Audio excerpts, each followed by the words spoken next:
Is actually introduce you to the world where we combine both high availability and high level security. So in the interest of time, let me get this too.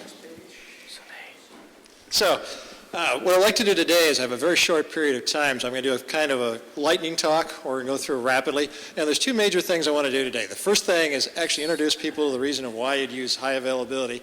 And as I explain that at a very high level, I'm going to point out some key things that you're going to have to deal with in a multi-level secure system.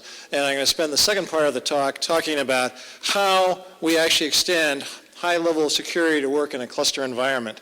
So without further ado, the first thing is availability. One of the big things we find with our customers is no matter how well you plan, things go wrong, and it really goes wrong in a bad way. And so we're all about dealing with as many different kinds of problems as we possibly can.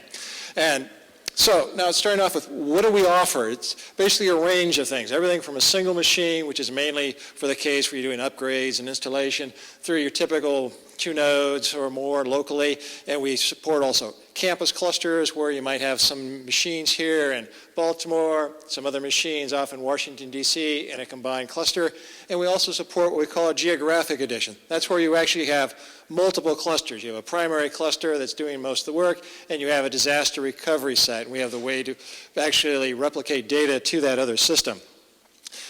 Now, the big thing that we're all about is availability. And so in the world of availability, we want to avoid every possible single point of failure. That extends from our communication to the outside public network. We use Internet Protocol multipathing. And then on the communications between the nodes, we have a cluster private interconnect. We use a form of trunking combined with HA so that applications and our own software do not see individual path failures. As long as a path stays up, we can communicate. We use multipathing communication and the multipathing drivers to go to disk storage, and that applies to both the primary mirror and the secondary mirror, and we use mirroring for data replications. And then plus, of course, we have multiple machines. When a machine goes down, we stay up. Now, a little bit about data integrity. One of the things that happens is that we want to ensure that we never get corrupted data. And so one of the things you have to do is ensure there's only one cluster.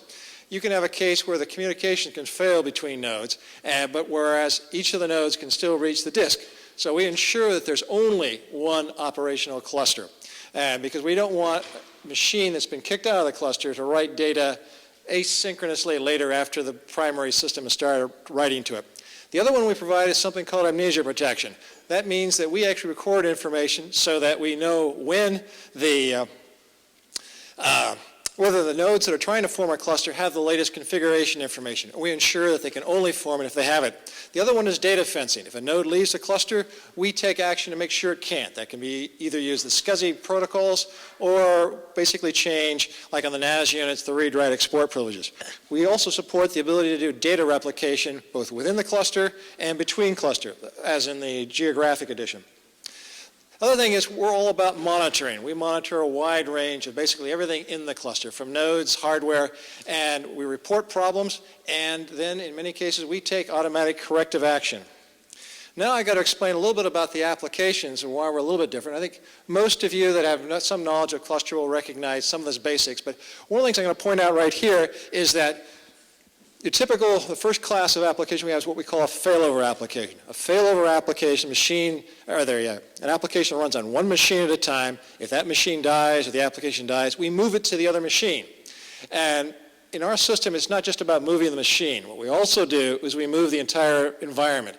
An application typically uses a file system. A lot of these file systems are single machine file system where it's on shared storage. We'll move the file system. We move the IP address. Okay, and the other class of applications that we have is something we call scalable applications. A scalable application is an application that has multiple components running on different nodes all at the same time. What we do here is we provide a cluster file system so that all the application components can access data concurrently. We provide the communication, including load balancing, and we manage the number of instances. If you want 2 instances, and if one machine goes down, we'll automatically move it to another node. Now, the reason why I'm bringing this all up is that if you've noticed what I just described in these past 2 slides, I'm moving applications from machine to machine. I'm moving file systems from machine to machine. I'm also moving IP addresses. And you're going, wait a second. Glenn has given a good description of trusted extension, and the security container is a single zone. A single zone is exists on a single machine. So I'm pulling things out of my single container and I'm sticking it someplace else. Well, things can go wrong. And so what I'm now going to describe is what do we do to make sure things do not go wrong. So this brings up, we've introduced this year a new concept. What we have here is a virtual cluster. Our virtual cluster is a cluster where each virtual node is a non-global zone, like the ones that Glenn and others have been talking about. And we place each one of these zones that belongs to a virtual cluster on a different machine for high availability purposes. We don't want one machine failure to take out more than one virtual node at a time. But the nice thing about this particular approach is that what we have here now is we have a security container that spans all of the machines of the cluster. And where that gets different is that the failover applications, they always fail over within the same virtual cluster. And switchover is where the administrator orders the movement of the application. It stays within the same virtual cluster. If I have a scalable application, all the instances of that application always reside within that same virtual cluster. And for some people that ask about what about parallel databases such as Oracle RAC, that's just a scalable application in our sense. And it runs entirely within a virtual cluster. Now, from the perspective of the application, this virtual cluster looks just like the entire cluster. We have virtualized the interfaces so that the applications see this as being their cluster. And the virtual clusters are general purpose like your original one that used to run on the raw machinery in that you can run any number of applications. This particular feature came out with the Solaris Cluster 3.2 January 2009 release. So this is an existing feature that we have. Now let's look about how we're going to use this in conjunction with people that want to run multi-level security. What you're going to do is the same thing that you do on a single machine. Each virtual cluster is your cluster-wide security container and it has a label. And in this particular example, what I've shown here is our labels are colors. It also makes it easier to visualize. Red, white, and black. And so they each have their own file system. They have their own networks and all that kind of stuff. And there really is no practical limit in terms of internal data structure. It's more limited how much memory as to how many that you can have. So you could support any number that you could support with trusted extensions. So let's go a little bit more about how this works. With the security controls, we follow the model of trusted extensions. The applications run in the non-global zone. But we have some of our software running in what Glenn called the trusted path or trusted computing base. And how do we control that access? There's two main ways. One of them is a system call. When the system call comes into the kernel adds information identifying the zone where that request originated from. And we make security checks and go into the various devices you can see on the slide. The other way that we can communicate from the non-global zone to the rest of our software that manages it is through Solaris door calls. The door calls, again, are tagged by the operating system with information identifying which zone provided that request. And then when it gets into the global zone and contacts some of our cluster software, we can look at that and determine whether or not that particular request is authorized for that piece of information. We do some checks in the non-global zone, but none of those checks count as far as security goes because we don't trust what's in the zone because somebody can replace that. The next thing I want to talk about is the basic problem we really have, which is when I'm pulling off applications and moving it from one machine to the other, up here in the global zone, we have something I haven't mentioned yet, which we call the global cluster. When you first put together a cluster, just like you do on a single machine, you have a global zone. Well, when you first put together the first cluster, that's what we call the global cluster. It consists of all of the global zones. And that's our form of a trusted computing base for the cluster. That's where we put our stuff we don't want anybody to mess with. Up here in this secure location in the global cluster, we run separate application management subsystems for each cluster. And that's so separate, it's a separate instance of the process. We have separate locations where we store the information managing those applications, and also the IP addresses and the file systems. This means that when the software is deciding where to move that particular application management subsystem only deals with one virtual cluster. It's never going to put anything into a different cluster. So in the interest of space, to prevent the slides from getting too busy, I've just showed two zone clusters.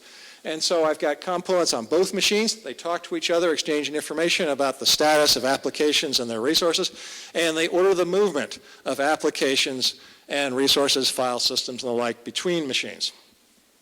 And the key thing here is that these resources never cross resource domain boundaries. The next thing we have are resources. We're basically built on top of Solaris trusted extensions, and I'm not going to repeat everything that Glenn spent the last hour on. But the key thing here is we have some things that span multiple machines. For example, we have failover file systems. It can be on multiple machines. We have a cluster file system that can be connected and access read-write from multiple machines at the same time. Getting there. And so they're all within it. The same thing with storage devices. On our cluster private interconnect, what we do is we have separate subnets and IP addresses, and the public network has the same thing. And I'm just about there. One more slide after this. The other thing is, one of the big problems we have is humans make mistakes when they type things. We have one command to create the entire cluster, and it does it all the zones. And we also have folks with Solaris to make sure you can't create different zones on different machines of the same zone cluster with different security parameters. And we support delegated administration in the zone. And then in conclusion, what we have here is basically what we're providing with this particular product is the ability to provide multi-level security, high availability, and scalability, because we support now scalable applications, and application fault isolation. For those not familiar with clusters, some cluster applications think if they have a problem, it's okay to reboot the machine. This means it only affects that one virtual cluster. And then you've got the level of control for resource management, CPUs and memories at the virtual cluster level as well as the zone level. And so lastly, we're going to point out this works on every platform that Sun produces, whether it's x86 or Spark, because it's totally hardware independent. And that basically is my time. And I didn't have a lot, so I encourage you to come up and grab me anytime of the breaks or later this evening when they're doing demos. I'll be around to answer your questions. I don't know if there's time now for any. Yeah, let's take one question while I bring up the next slides, and then Sune is next. Okay, I guess I talked so fast. Go ahead.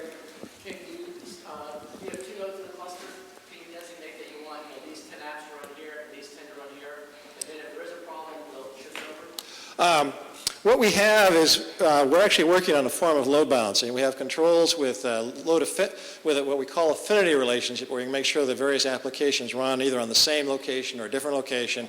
There's work in progress to provide load balancing in terms of spread out the load across the different machines.